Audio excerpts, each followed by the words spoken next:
It's Roger once again, Mud Fossil University at the Mud Fossil Research Site on Facebook. The learning never ends. And it is so circuitous and so related to all life that everything I post about, someone makes a comment and it leads to who knows what. And today it led to the biology that is inside of you, because I was speaking about the biology that is inside of the comets that are in space, and NASA agrees 100% now that it is 100% organic. It is literally identical, Comet 67P, to the molecules and atoms that are in your body. And as it is spinning through space, and the sun hits the blood vessels that are in this biological tendon, the blood vessels boil off organic gases called polycyclic aromatic hydrocarbons. The chemical signature is fully seen and was sampled by the lander that was there. It is the exact same gases that come off of uncombusted meat smoke. They're carcinogenous. That is just a fact. Now, where did we go from here? So we're talking about the biology of Comet 67P, and a young lady spoke about her son who has autism. Now, I'm not sure how we got there, but that's what happened. Now, as we continued to talk, I was questioning her about his what his life was like, and things about the things that I want to know points to be why this kid has autism. And she thinks it was from the mercury in the shots, and I don't totally dispute that, and I don't totally agree with that. I want to know more about this. So I sent her this thing about the Jim Adams. Now, this is how where we're going to start to pick up on this, where the meaning comes in here. Jim Adams had a daughter who has autism, and he tried to help her with chemistry, because he's a doctor, a chemist.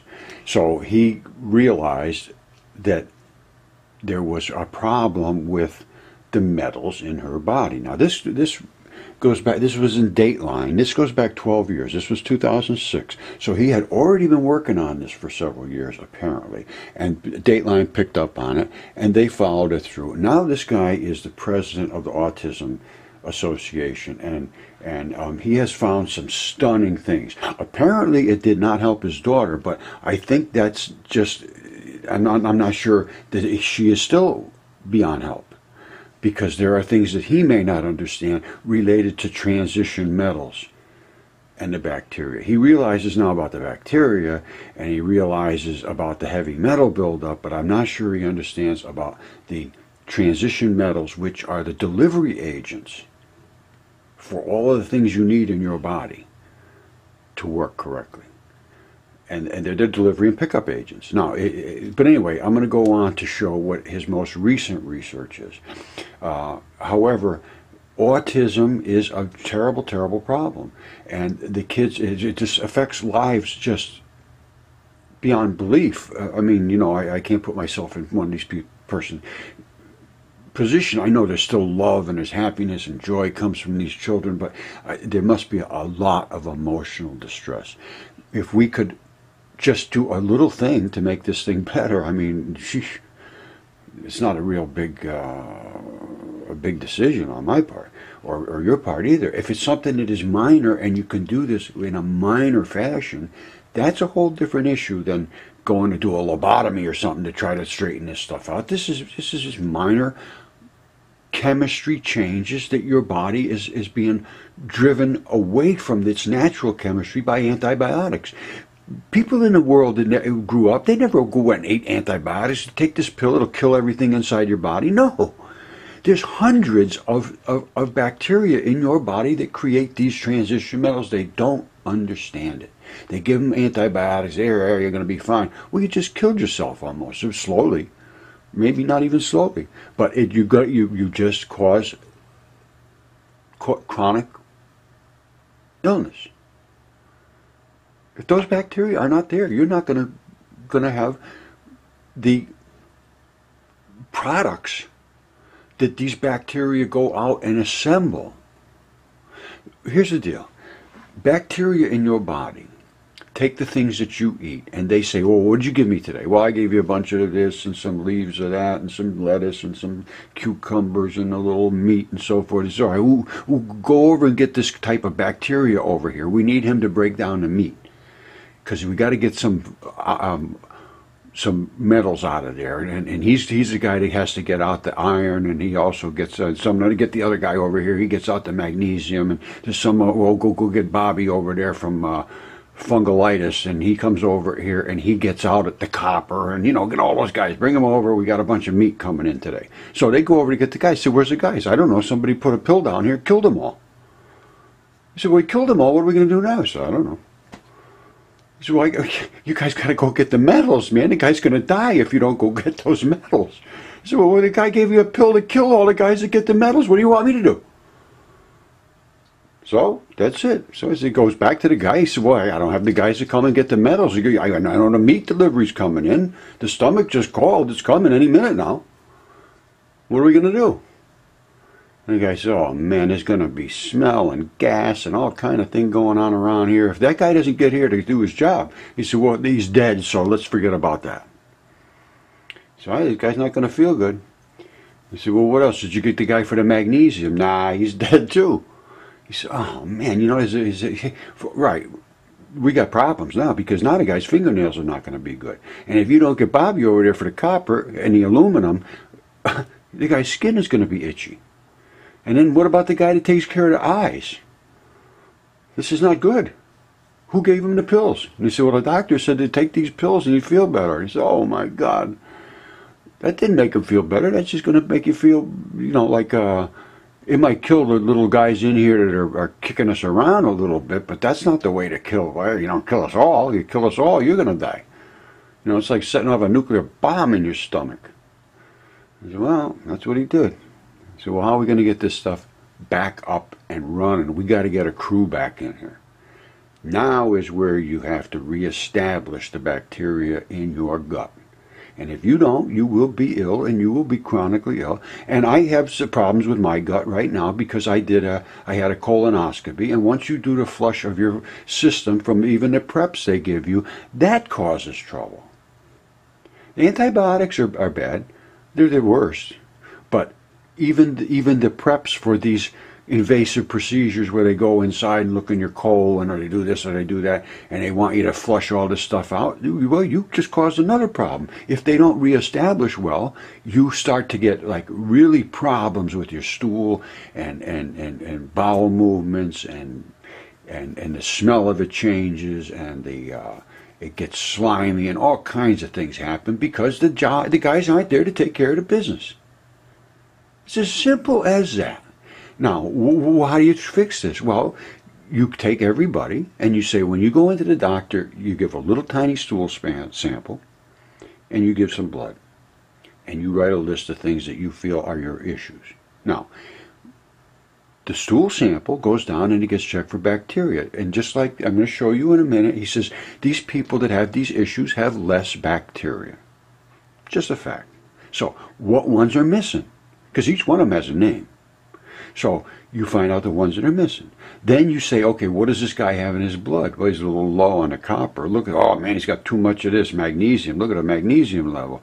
Well, what about the potassium? What about this? What about that? You see all of these different minerals that are in his blood that have been assembled, literally assembled and collected and delivered to the blood by the bacteria.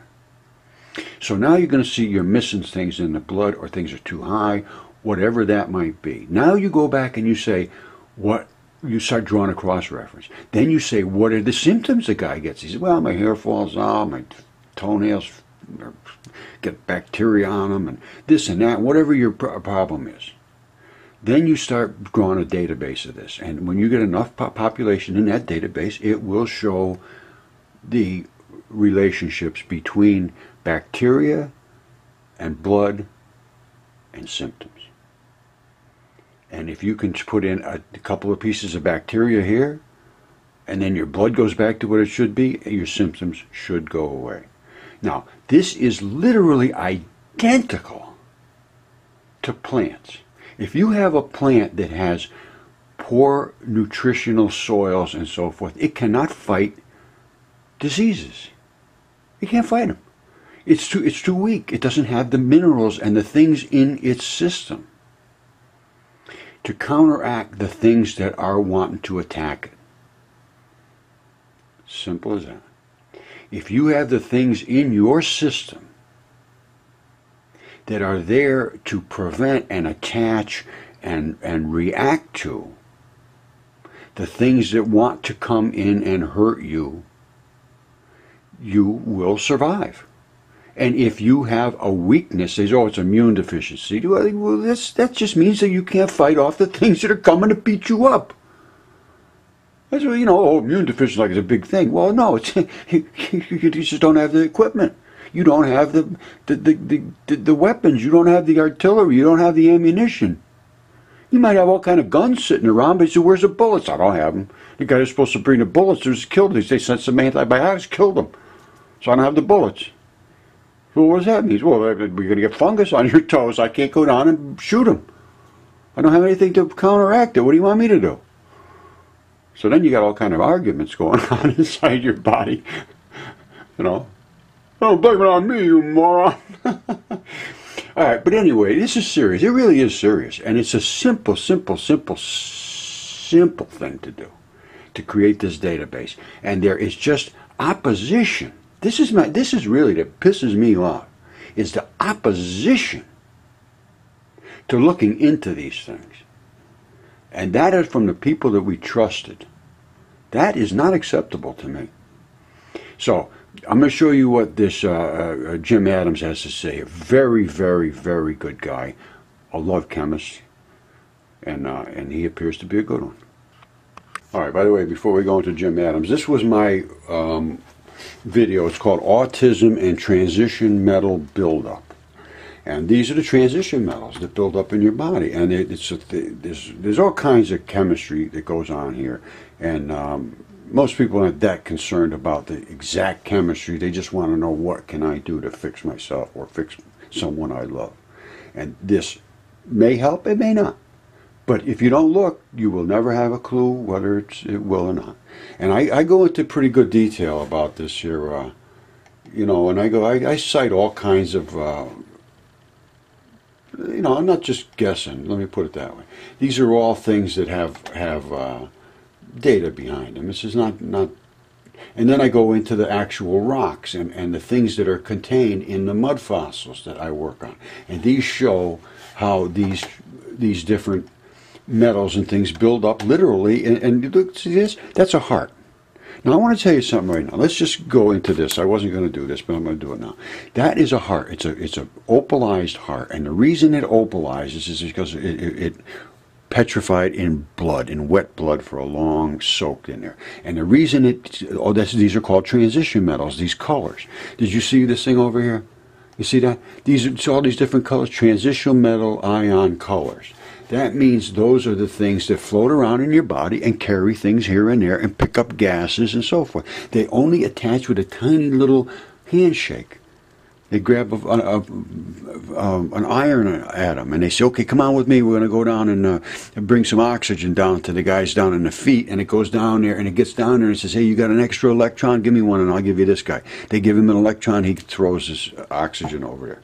That is how these things work. And somewhere else is going to need gold. You have gold in you. You have uranium in you. You have uranium in you. And you need it. This is part of your life.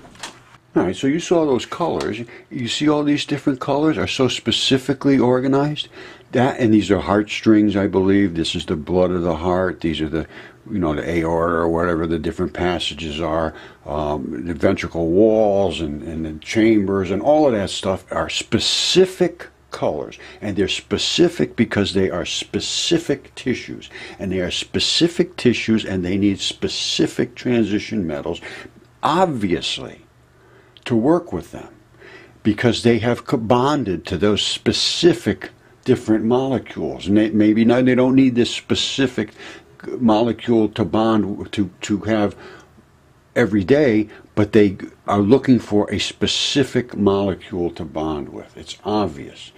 They don't just collect the brown here and the blue here and the red here and the green over here for no reason at all. It is because there is specific chemistry which requires specific transition metals to do specific jobs, or you will be specifically ill. Okay, this is Dr. Jim Adams from Autism Research. The microbiome is changed in autistic children. A microbiome, which they are calling it now, is the system of your body. Your body isn't just you walking around. You have thousands of different things that go on in your body as a system, and it requires a whole bunch of different other creatures inside of you to make your body work.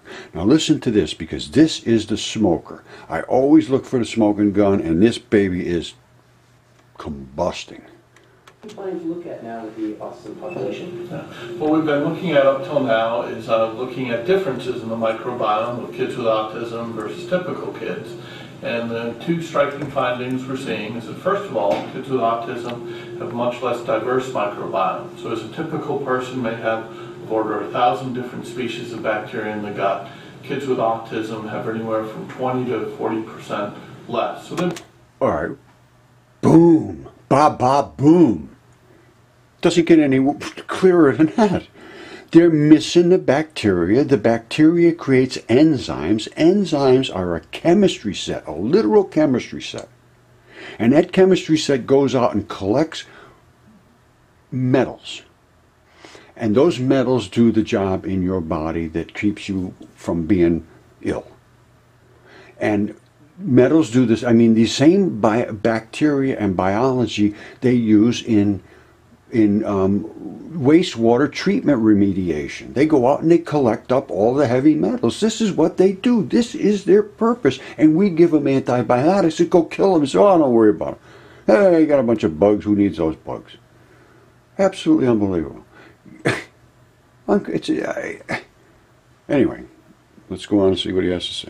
we're missing 200 to 400 of species of bacteria, and most of the bacteria in your gut are beneficial. As you were saying, they're important for digesting food, they're important for making certain vitamins, and especially important for defending us against pathogenic bacteria, against the bad guys. And so that's one of our major findings, and then also we're finding differences in a few particular species. Prevotella is one of them that we're very interested in. And so what that means then in terms of implication is if you look at treating someone with a standard probiotic, the problem is that most standard probiotics on the market are bacteria that are designed to grow in milk. They're not the bacteria that generally exist in the human GI tract. So most probiotics on the market contain anywhere from 1 to a dozen strains. Remember, the human gut has about 1,000 different strains. All right, this is what I want to talk about right now. I mean, it's just unbelievable why they don't get this. Or why they must get it, and it's just because it's a big moneymaker. That's all I can think of, that they want you to be sick. I can't imagine why they can't do this in the medical industry. This guy had to go outside of the medical industry because he was so frustrated with it. And they never talk to me about anything. I mean, no matter what I come up with, and I have some outstanding research about not only this, about many areas, there is no academic interest in anything that does not promote them as a singular person and award them money and awards. That's a primary motivator right now in academia. And I don't care who, come after me, academia. Show me that you are interested. Change the way you do business. We trusted you. You let us down. Terribly. And it's not getting any better. And nobody will stand up. Everybody stands up and they shut him down, just like they did to this guy. So he is a hero. This guy's a hero. So the bacteria present in most standard probiotics represent only a few percent of the total bacteria in the gut, and they're actually not particularly common species. And so what we're thinking about is how can we reseed the gut with all the right bacteria at the right appropriate levels in kids with autism. And it seems like the best way to do that is through what's called a fecal transplant. Yeah. So when a person has a bowel movement, that poop is roughly half bacteria. And so by purifying that, we can then give back just the bacteria. And this has actually been done for a variety of gut problems. And so there have been quite a few studies, close to 20 studies of it for a rare condition called C. difficile, which people get especially in hospitals, elderly people, and it's life-threatening. You can try to treat it with antibiotics, but sometimes it's not treatable, and about 15,000 people each year in the U.S. die from it. What's amazing is just one dose of a fecal transplant has a 95% cure rate, and usually see the benefits within a few days. Do you hear that? It's unbelievable. And I guarantee you that the medical industry is fighting against it. It really is. It's just bizarre. And now I understand, now I'm not sure about this, but I've been trying to find some research on this as to the infants' fecal matter. I believe, you know, you may come right out of the womb ready to go. Now, with all the correct bacteria, I don't know. I do know that elephants force their offspring to, they plug their trunks and everything with this fecal material from themselves. And they also force their own trunks up other elephants' anuses to get the fecal material to fix their system. But did you hear this one, and then within a couple of days? This is the problem with the health in the United States. I've been screaming about this transition metal thing for years now, and absolutely not one interested party. And I mean, I sent it to people that should have at least responded and said, oh, well, you know, thank you, but, you know, we're not interested. No, just totally disregard everything. So, revolutionary treatment, very, very successful. What's fascinating is that treatment also seems to have good efficacy, not quite as good as for C. diff, but still pretty good efficacy for treating a wide range of other GI problems, including chronic constipation, which is the most common issue in kids with autism. And you hear that? Chronic constipation. They're not breaking down the products that your body is delivering into your intestines. It's just absolutely so clear. It's unbelievable. So there's been some pilot work by a collaborator of ours, Tom Brody. He's treated 9 kids with autism with a special type of fecal transplant. He's found that kids with autism are much, much harder to treat than C. diff patients. So it doesn't take one treatment, but it takes many. So he treated them for over 3 months. But over 3 months, he did manage to see some good improvement. And so now we've applied to do... All right, I want to mention about that. This other thing he talks about, elderly people getting it in, this is like some kind of a different system, you know, attack, really. In other words, it's a quick system attack and it's a quick system fix. This, when you have autism and the activity and the brain and all of the pathways that lead around in your body are affected and you can't control your body and so forth, that is not something that's going to happen in 15 minutes. That is what he's talking about. This is months of getting rid of or replacing the metals. And it's all metals. It's metals. Transition metals. All right, transition metals. Look them up. Transition metals. They do carboxylation. They carry things around your body and deliver them to where they are needed for your health. And they pick up things that are against your health and take them to be processed out of your body. If they are not there in the correct quantities, and your body knows exactly what to do as long as you have the guys that they can say, go get these things. You go out and get another half an ounce of copper. You go get a couple of grams of silver, and they just do it. It's a cooperative effort, and it's not something that just happened by molecules bumping into each other. This evolution thing where dead dust turned into what we have now, that's insanity. Total insanity.